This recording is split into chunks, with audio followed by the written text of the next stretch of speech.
بسم اللہ الرحمن الرحیم۔ فلائی نیوز کے تمام دیکھنے اور سننے والوں کو خوش آمدید۔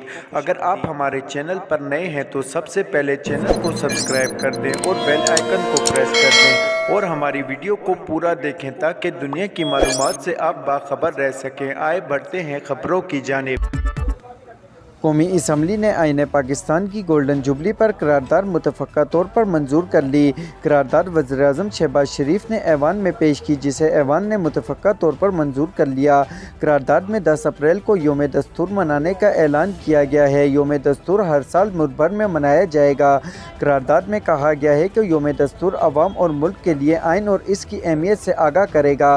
کنونشن ریاستی اداروں پر زور دیتا ہے کہ 1973 کے آئین پر مکمل عمل درآمد کریں۔ ریاستی ادارے وہ تمام ضروری اقدامات کریں جن سے عوام کے حقوق اور مفادات کا تحفظ ہو۔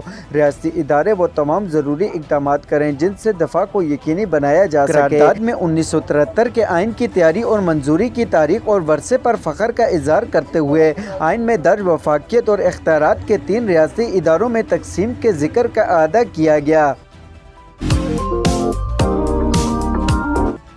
اسلام آباد سینٹ نے تمام اسمبلیوں کے انتخابات ایک دن میں کرانے کی قرارداد منظور کر لی۔ تمام اسمبلیوں کے انتخابات ایک دن میں کرانے کی قرارداد سینیٹر طاہر بزنجو نے پیش کی، جس میں کہا گیا ہے کہ معاشی استحکام کے لیے سیاسی استحکام ضروری ہے۔ آئین کے تحت تمام اسمبلیوں کے انتخابات نگران سیٹ اپ پر اکٹھے ہوں۔ قرارداد کے متن میں کہا گیا کہ پنجاب میں علیحدہ دن پر انتخابات عام انتخابات کا نتیجہ متاثر کرے گا۔ اس سے وفاق میں چھوٹے صوبوں کو قرارداد متاثر ہوگا، لہذا قومی اور صوبائی اسمبلیوں کے انتخابات ایک ہی روز کرائیں۔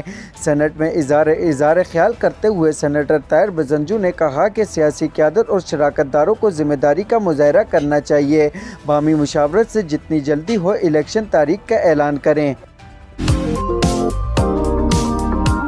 انسداد دہشت گردی کی عدالت نے دفعہ 144 کی خلاف ورزی سے متعلق کیسوں میں شاہ محمود قریشی کی عبوری ضمانت میں توسیع کر دی۔ اسلام آباد کی انسداد دہشت گردی کی عدالت میں دفعہ 144 کی خلاف ورزی پر شاہ محمود قریشی کے خلاف درج 2 مقدمات کی سماعت ہوئی، جس میں شاہ محمود قریشی اپنے وکیل علی بخاری کے ہمراہ عدالت میں پیش ہوئے۔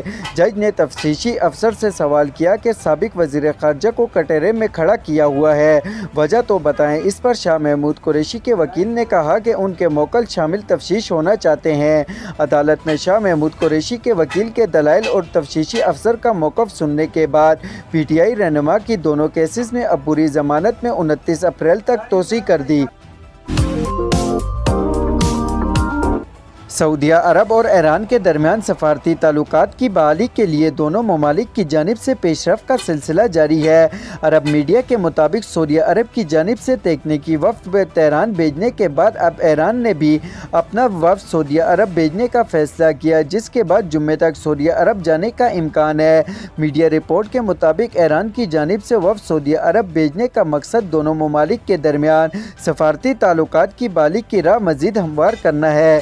مقامی میڈیا کے مطابق ایران کے ڈپٹی وزیر خارجہ نے سرکاری ٹی وی پر دیے گئے بیان میں کہا کہ ہم وزارت خارجہ کے ایک وفد جمعے تک سعودیہ عرب بھیجنے پر غور کر رہے ہیں۔ اس سلسلے میں 2 الگ الگ وفود جدہ اور ریاض جائیں گے۔ واضح رہے کہ سعودیہ عرب اور ایران نے 2016 کے بعد سفارتی تعلقات کی بحالی کا فیصلہ کیا، جس کے بعد دونوں ممالک کے وزراء خارجہ کی ملاقاتیں بھی ہو چکی ہیں، جبکہ ایرانی صدر نے سعودی شاہ فہد سلیمان کی جانب سے سعودیہ عرب کی دعوت بھی قبول کر لی ہے۔